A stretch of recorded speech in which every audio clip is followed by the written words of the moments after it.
All right, all right. With that being said, what's going on, everybody? If you don't know, now you do know. You're officially tuned in to a very special edition of the HFWB podcast series.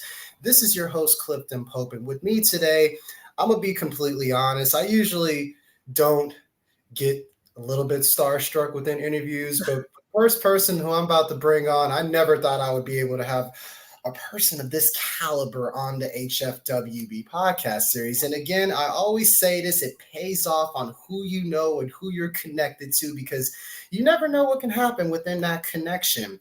But with that being said, the person who I'm about to bring on is, you may remember this very well, Mrs. Corpus Christi International.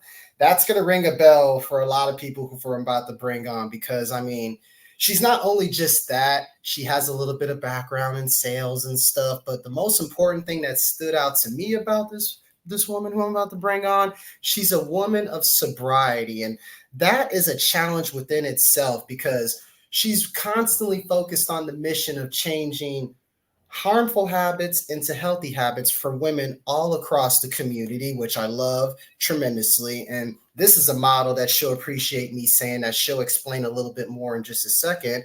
We are capable, competent, caring, and compassionate, always willing to help others, bonded together to help overcome our addictions. I mean, that says a lot within itself. And if you have no idea who I'm talking about at this point, I want to welcome the lovely Miss Marissa Pena, Mrs. Corpus Christi International herself, to the HFWB podcast series. Marissa, how are you doing on this wonderful Wednesday morning? I'm doing so good. The weather is beautiful here in Corpus. It's a lovely 72 degrees. I think we're over the winter. Cannot complain today. Cannot complain today. Yes, I agree with that. It's a beautiful sunny day here in Corpus Christi, Texas. Weather's beautiful. It's a great day to go fishing. And it's just a great day just to be outdoors and just outdoors. Exactly. Enjoy the sun. Take time to embrace nature a little bit, without a doubt. I mean, that's something that we all need to kind of give ourselves a break from the chaotic world that we may be dealing with from time to time. But overall, Marissa, for everybody who's currently listening to the HFWB podcast series and wants to hear a little bit more about your background story and what best describes you, how would you explain that for those listening to the podcast? Yeah, so I got into the Mrs. International pageantry through my hairstylist. I started judging pageants with him. Mm-hmm. And he's told me that I should actually be a contestant, that I speak well, that I carry myself very well. So I researched different pageants and found the international one, which is more family-based. From there, I was able to apply, and then there's criteria that you have to meet in order to get it. And then once I met the criteria, I pretty much was handed over the title because there was no other competitor for that one, because this is like a unanimous decision type of thing. Okay. Yeah. So that was the easy part. Now, when I go up against for Mrs. Texas, that won't be as easy, unfortunately, like I was hoping. Okay. But that's okay. I've been training and practicing for that, and we've got that coming up in March.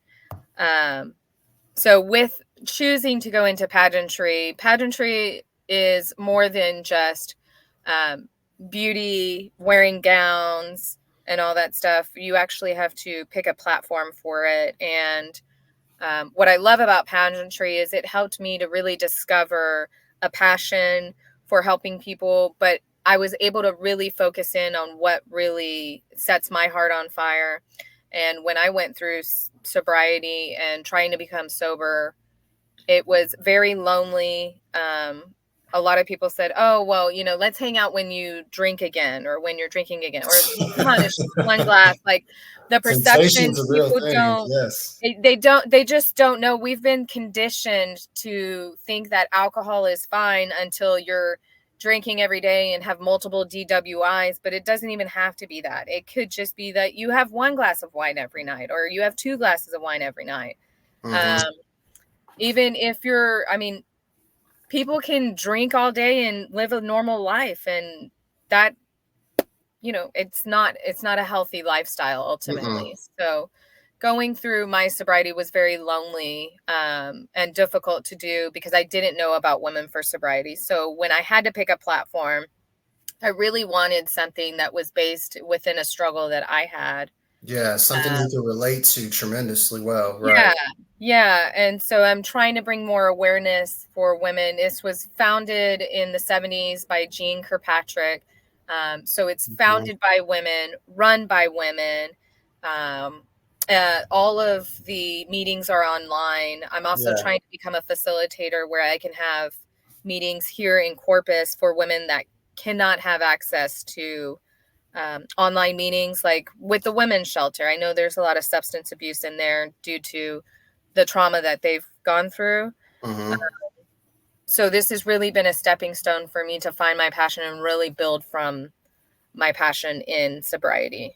No, and that's great that you're doing that because I know a couple of women who are actually on this same exact road you are. I don't know if you're familiar with Selena Lopez Hinojosa. You know who she is by chance, Marissa? She I don't I she don't she know if she I owns do. she owns she's a personal trainer and she kind of has her own company called Lift by Selena and she went through her own addiction and I've had her a couple of times on my podcast and it's like it's not an easy thing as far as just taking on that challenge of okay, no more drinking, no more drugs. I'm just going to be completely sober. I don't care if people think that I'm boring, no fun. I'm doing Yeah. what's best for my overall health and my overall well-being to where my thoughts could be more clear and my mind could be more sharper because a lot of people don't know as far as the overall struggle that you went through. I mean, from my understanding, you had family members who were Yes. alcoholics. You lost your father to that back in, Mm-hmm. what was it, 2006. 2006, from my understanding. And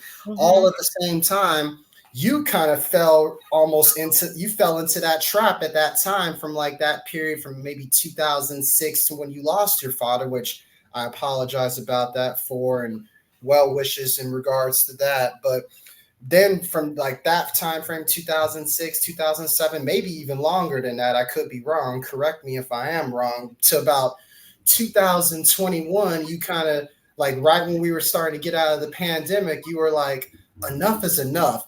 I'm going to do what's best for me. I'm putting down the bottle. I have a Mm-hmm. family now because a lot of people don't notice you're a mom, you have Yeah. kids and everything, so it's like you have to set that example for them and if they see you just drinking your life away over and over and over again, they're going to think, oh, my mom is doing it and she seems to be handling herself well. Why not I give it a crack? And then they try to start young. And then it's like that never ending cycle. And the Yeah. fact that you were able to break that cycle, that's incredible within itself because it's not easy. It really isn't. So, kind of like, talk about like, when was the moment and when was the time to where you were like, enough is enough. I'm putting down the bottle. Time to start fresh with a more renewed lifestyle of sobriety. So I think we all kind of hit our rock bottom where enough is enough. We Exactly, can't do rock it. bottom. That's the word I was looking for. When Yes. COVID happened, everybody was drinking. I mean, it just seemed like alcohol was everywhere. You could get it at your disposal. I mean, you didn't even have to leave your house anymore, right? Yeah, you could get it So delivered. yeah, and I just noticed within that time my drinking increased, and I've always had a problem, and I've always known that I've had a problem. And I've always tried to stop drinking, and I might stop for a little bit, but then I'd start thinking I have control of it. Hmm. So there was always this teetering that I was doing with sobriety and not sobriety, but I can never not go like cold turkey and not do it like I have done. Hmm. Um, so in 2021, I mean, it just got to a point where my marriage was at risk. My husband was like, we can't continue to do this because it was starting nonstop fights. Because when Mm. you're inebriated, you're not thinking clearly. Like, Yeah, yeah. and it changes your mental health and your mental focus. And so Yes. I would revert back to past trauma that I had that had nothing to do with my husband and would start all these fights. And so finally it was just like, I'm about to lose my You're about to marriage, lose it all. You're lose my about to, kids, yeah. lose my job. Like it just didn't, enough was enough where I just needed to stop. So I found a therapist online, and I would see her probably 3 times a week starting off. I Okay. was also on antidepressants and anxiety medicine, and that's really where it started. And then the other thing I did was I purchased Quit Like a Woman, and the book like changed my life. It really put in perspective on why quitting shouldn't just be for my mental health, but it's just for my overall health, on what alcohol actually does to your body and how it, you can get cancer through it. It's Yes. destroying your brain. It doesn't bring anything good. You have guilt behind it. You have anxiety behind it. And it really opened my eyes to, okay, if I'm going to do this, I just need to continue to do it. So that's pretty much what I did. It was honestly, a lot of it was just cold turkey and praying that, this is the one time that it finally sticks. And it did. Yeah, and especially when it gets to the point where it's like you alluded to, Marissa, you're about to lose your husband, you're about to lose your kids, your job. You were literally about to lose it all and drown in a pool of alcohol. And it's like right when you were about to drown, it's like you came up to the surface and you swam yourself to shore, and the next thing you know, the sobriety train was there waiting on you. And then fast forward to where you are now. Now you're literally becoming one of the spokesperson here in the city as far as helping out young women and being that example, as far as saying, hey, if I can be sober and I can overcome my addictions of alcohol or any kind of substance abuse, you can too. And it's like, Yes. I talk about that as far as in my book, A Dollar and a Vision. That's literally like my last chapter in that book. If I can do it, so can you. And that's kind of like the message that I'm kind of getting across here, as far as whenever you decide to take on, of course, being that person to represent the Women for Sobriety movement and everything like that. And I want you to kind of elaborate that on a little bit more, Marissa, as far as the purpose of it. I know you mentioned it was founded in 1975, which is it's been around for quite some time, and it's really about what I alluded to earlier, just being capable, competent, caring, and compassionate. Kind of break down for those who are listening to the HFWB podcast series, what is the mission of Women for Sobriety, and what are we trying to get accomplished here? So what the mission is for women to have a safe space to overcome addictions in any form. Right. It doesn't just have to be alcohol. It doesn't just have to be a substance. It could be technology. You're addicted to your phone and you need somebody to talk about that. That's a So great it's point. coming together with like-minded women, because the reason we get addictions is generally because of trauma that we've experienced in our life. That's generally the reason that causes that need for a substance, need for alcohol, need for, I just need to get away from this feeling that I'm having. And what we do at Women for Sobriety is we take those feelings and we learn how to make healthy habits. So where you're more aware of what you're feeling, because in substance abuse, you do the substance so you don't feel it anymore. Yeah, you could numb the pain.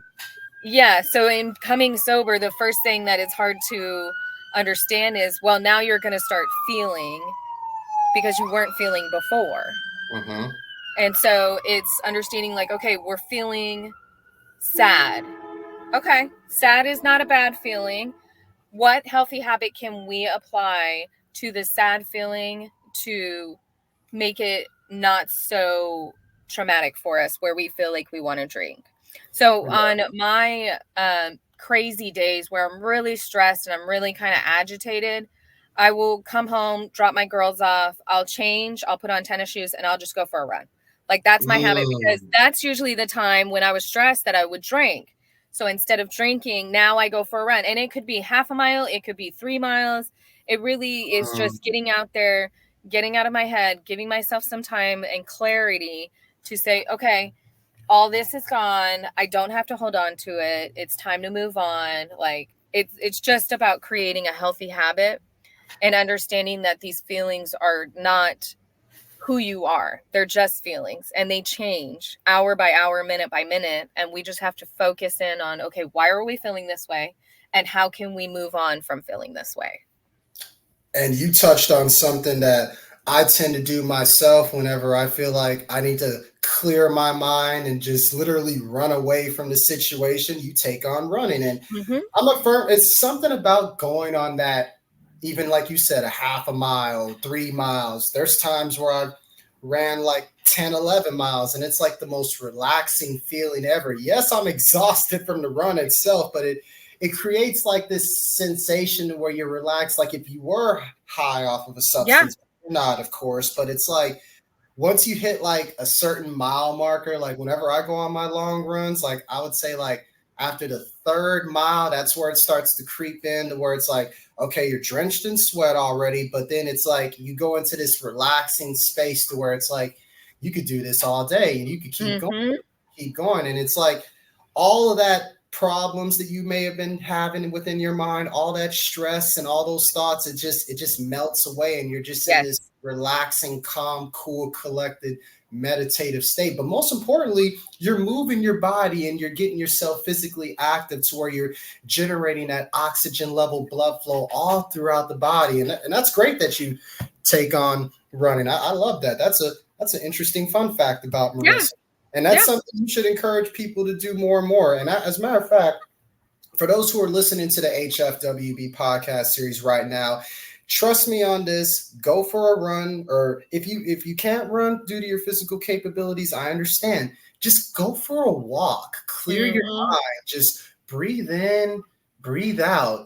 Like inhale through your nose for like 3 to 5 seconds. Hold your breath for 3 to 5 seconds, and exhale for 3 to 5 seconds. It's like you could be like in a walking meditation or, for instance, a jogging meditation. As Yeah. long as you're just focusing on your breath as you're moving your body, it's like you're meditating, but at the same time, you're not. So that's the trick behind it for sure. And it really just builds into that self-discipline to stay sober. And at the same time, it kind of feeds into your overall drive. Speaking of that, what your drive exactly as far as within your overall mission, where does that spark come from, Marissa? Does that come from all the past battles you have, or where does that spark come from, if you don't So mind? it really comes from the loneliness that I felt during my recovery. It was the darkest moment of my life. It felt so. I don't think I've ever felt so alone in my entire life than I did that day. Even with all the trauma that I've experienced through my life, Right. um, that first 30 days of being sober and in recovery and not really being able to talk. And I have friends and family that were there for me, but they weren't living the sober lifestyle and they weren't in recovery. So they don't know what it felt like to Yeah, they need weren't to actually in withdraw. there with you, right? Yeah. And that's that vulnerability that we don't normally have, but that we have to have during recovery. I mean, I just constantly felt like I was exposed. And Mm, so I drive to ensure that no other woman feels that way. If I can continue this message of, hey, you can call me anytime, you can text me anytime. Like if you feel mm, the need that, this is not going to happen and you're going to drink and it's because you're feeling this, like call me. You're not alone in this. And that's mhm. really the spark in why I want this to be a mission that grows and people know about it. Even I've had gentlemen text me and message me too, like, hey, I really appreciate how much you're advocating for even just sobriety. And people that I didn't think were sober have been sober for a few years now. And like they could never tell their story because they are too scared of what people think about them. Uh, Yeah, and that's the other thing is that there's this stigma on sobriety and recovery, and it shouldn't be that way. Recovery should be really celebrated because you're overcoming something that most people can't do. And yeah, so continuing to talk about that and continuing to support those that are in recovery and showing them that what's possible has really been the spark of me wanting to continue this mission.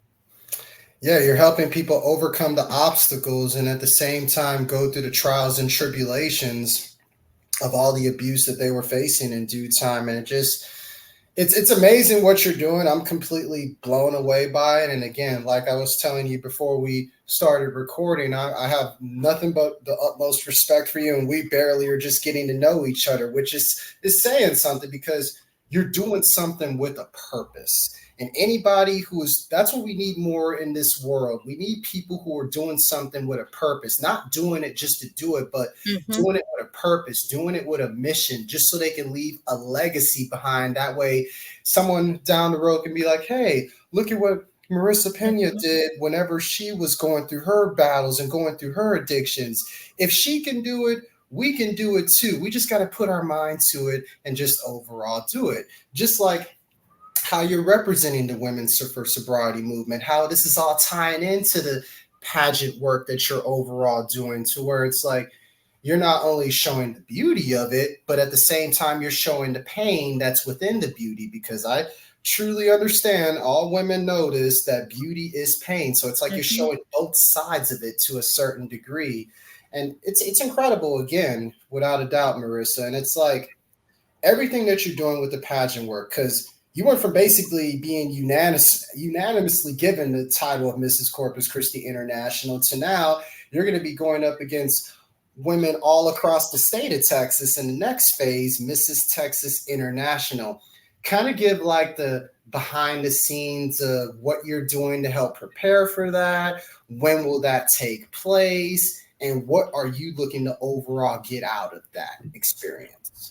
So currently right now, I talk to myself a lot because there is an interview section on that. And so just making sure that I'm aware of like what I'm feeling, you know, what my purpose is, why I'm doing this. So I'm constantly like asking myself questions and speaking to myself as to how I would like to answer that, those questions that could potentially be asked. That's really been a focus that I've been having right now. The other thing is walking, as crazy as that sounds. I've got to learn how to do a pageant walk, even though I wear heels every day. It's like, it's not apparently the same to walk in. You got to master that strut. You got to master it, right? Yes.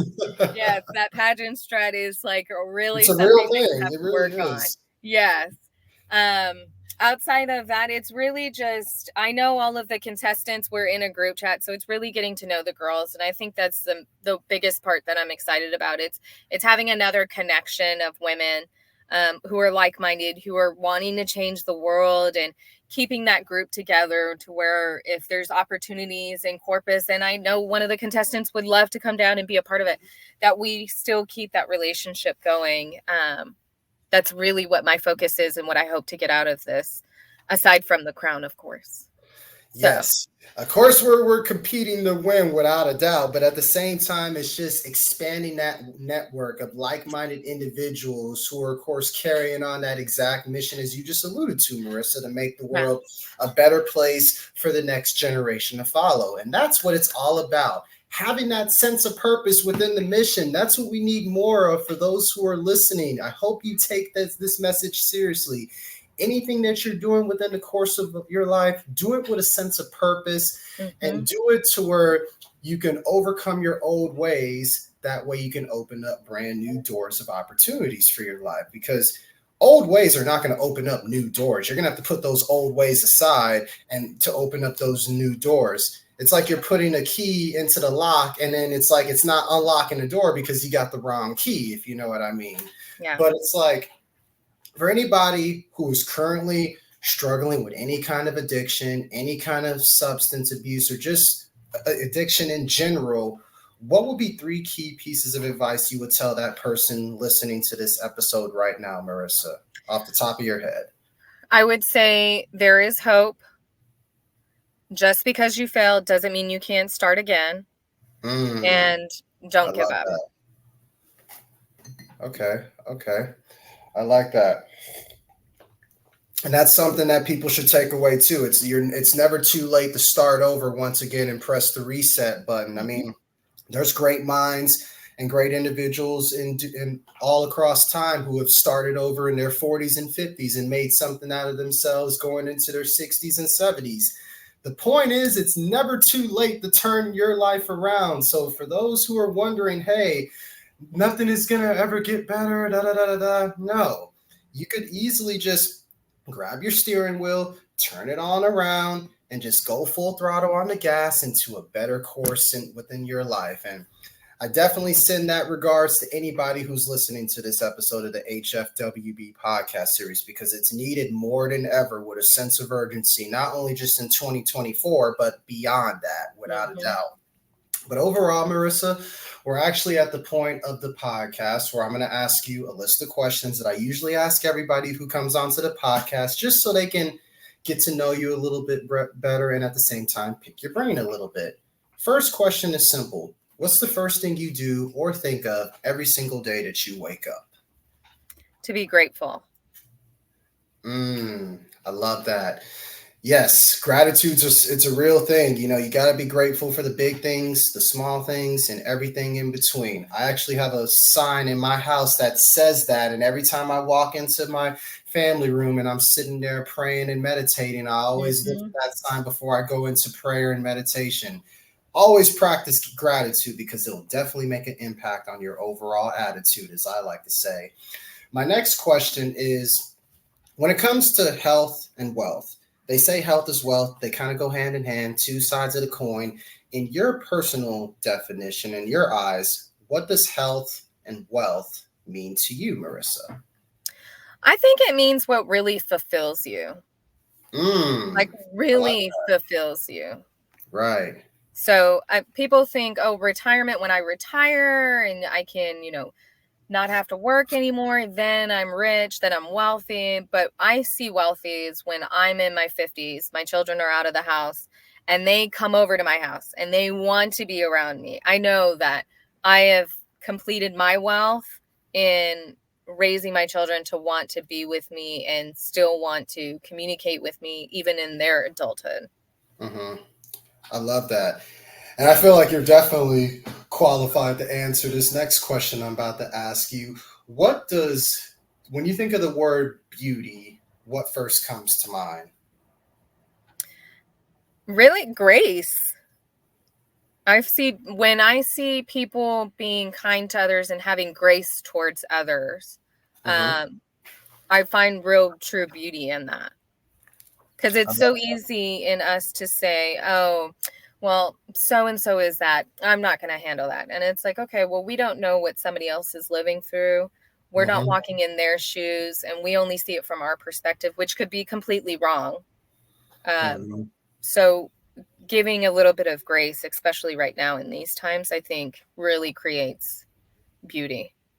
No, you're absolutely right, Marissa. And to add to that, it's just all about spreading peace, love, and positive vibrations, because, again, we're all going through something, and we're all going through the same everyday struggle. We're all trying to hustle to make a difference, not only with our own lives, but to hopefully help impact other people's lives for the greater good. So it's like, I always try to look at it whenever I'm talking to people and whenever they're telling me their issues. I always like to try to put myself in that situation just to see how I would react to it, just so I can have a sense of understanding.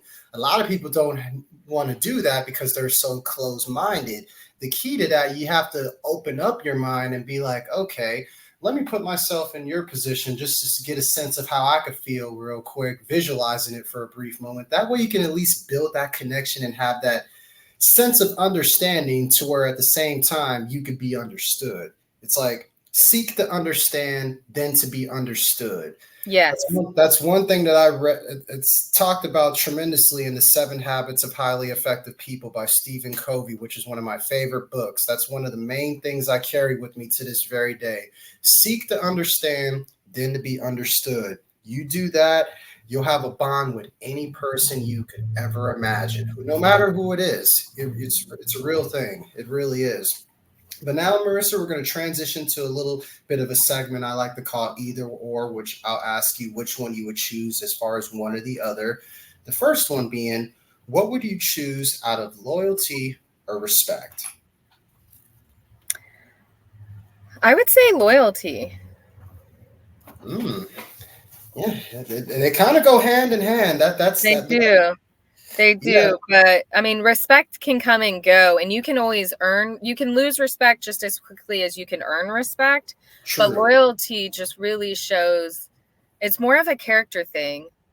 Okay. It's like you're either a loyal person or you're not. Yeah, and this is true. It really is. I mean, how it just goes to show you how far are you willing to stand by someone or something, regardless of what happens, good, bad, or ugly. That defines Hmm. real loyalty at its finest. It's a great point, too, I might add. My next one is this: would you rather live in space or live in the ocean? Oh gosh, that's a good question. If you had to choose. I guess the ocean? I'm not really sure what space would be like, but if it's like if I had to be in a spaceship, I would not want to live in that. At least if I'm in the ocean, I'm a little bit more with nature. That is also true. It really is. Would you rather be famous and poor or anonymous and rich? Um,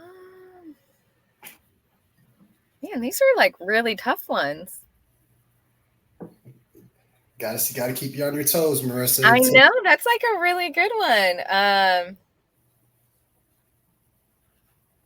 I guess famous and poor because then at least I could continue to spread a word of hope to everybody. No, that's a very good point. It really is. Would you rather have unlimited free meals at your favorite restaurant or unlimited first class tickets? Free meals. I'm in the food industry. That's a no-brainer for me. And food is expensive. Yes, it is. And that's no joke. I can relate to that, man. Would you rather dance to every song or sing to every song? Oh man, that's hard because I love doing both. I would have to sing because I sing a lot in my car. Nothing wrong with that. I'm with you on that regard as well.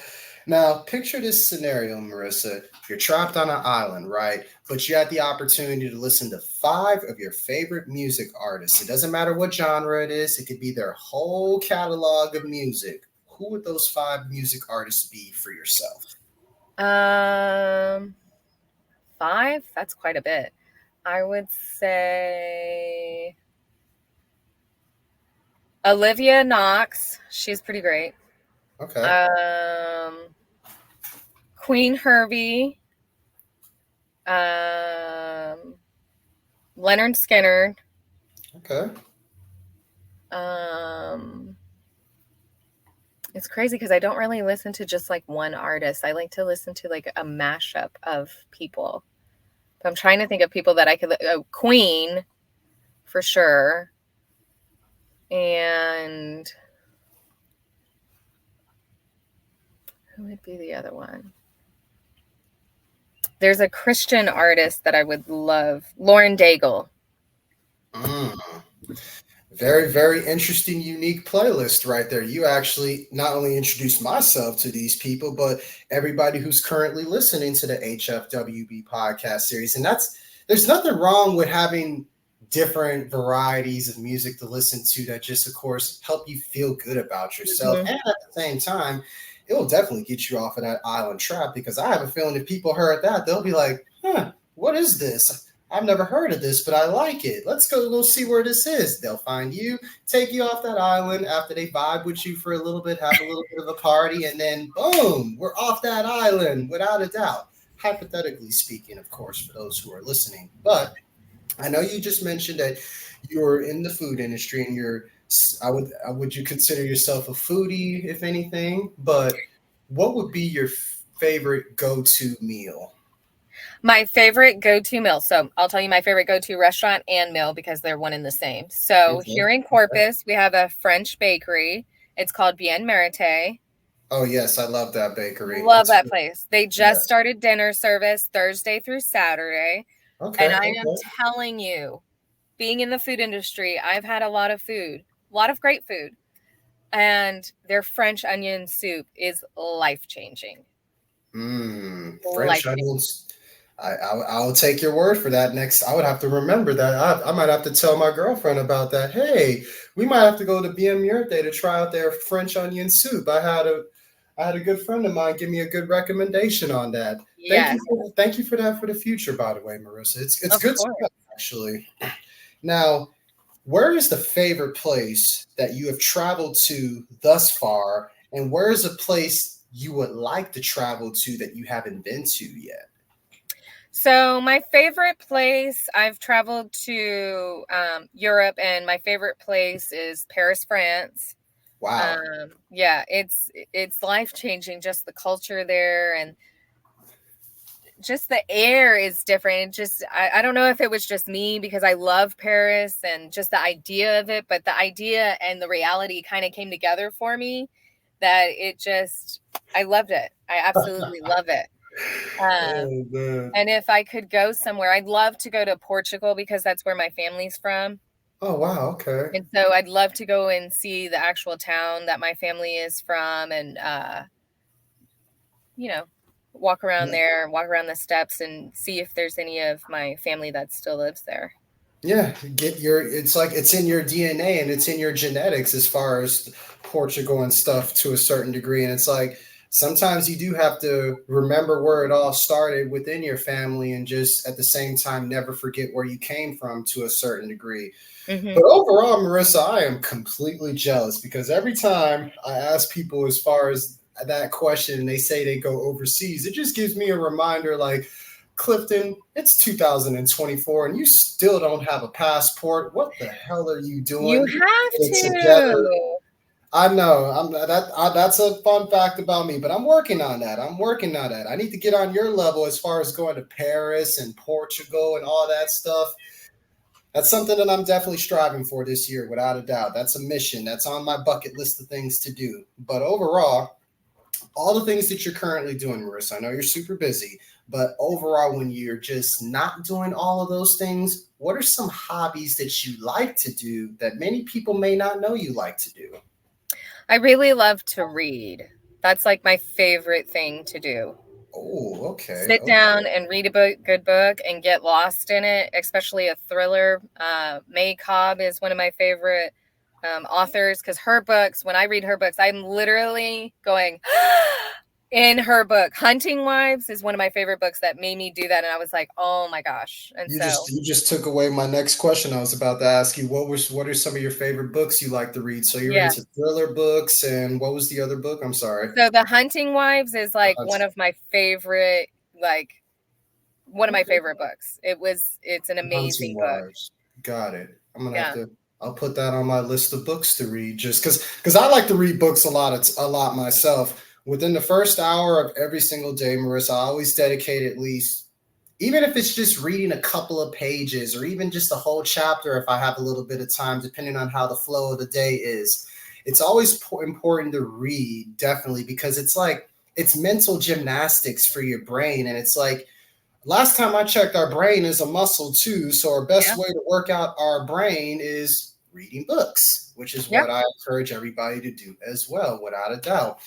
Last question for you, Marissa, as we wrap everything up. If you had the opportunity, right, to go back in time and talk to yourself, say, 10 years ago, what would you tell yourself? And at the same time, Marissa, based on the current path you're on, where do you see yourself in the next 10 years?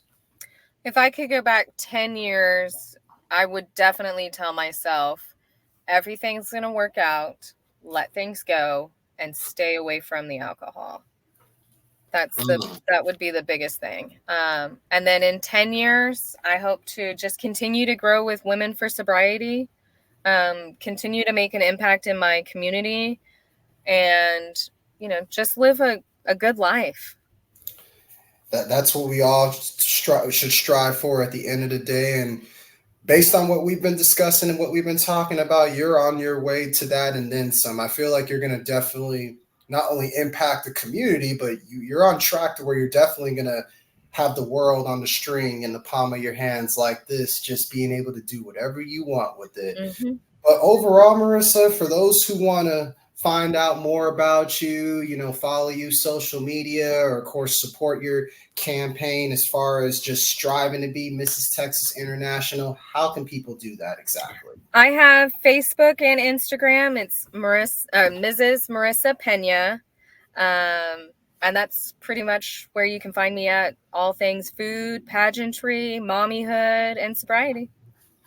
Yes. And if you haven't gotten anything out of this episode of the HFWB podcast series, do something with a sense of purpose. if you're having trouble with any kind of addiction, not just with drugs and alcohol, but just technology, anything in general, know that all it takes is one step at a time to change yourself for the greater good. That way you can not only make a difference within yourself, but make a difference in other people's lives to change not only the world that we live in and the community that you're a part of, one day at a time, one step at a time. With that being said, Marissa, thank you so much for just taking time out of your busy schedule just to simply bless us with an appearance on the HFWB podcast series. I'm truly honored, and it was a great conversation. I love it. Thank you. I appreciate the opportunity. No, without a doubt, Marissa. And with that being said, go ahead and support the lovely Miss Marissa Lynn Pena, aka Miss Corpus Christi International, as she takes on her next journey to become Mrs. Texas International. And who knows, she may be Mrs. USA International one day. We're taking it city, state, country, and who knows, she may be across the world doing her pageant work. You never know. You may see her on TV one day. I have a good feeling that may be the case. But anyways, this is yours truly, Clifton Pope, with the HFWB podcast series. I encourage everybody to stay healthy, wealthy, and blessed. And until next time, peace and love, everyone, and positive vibrations.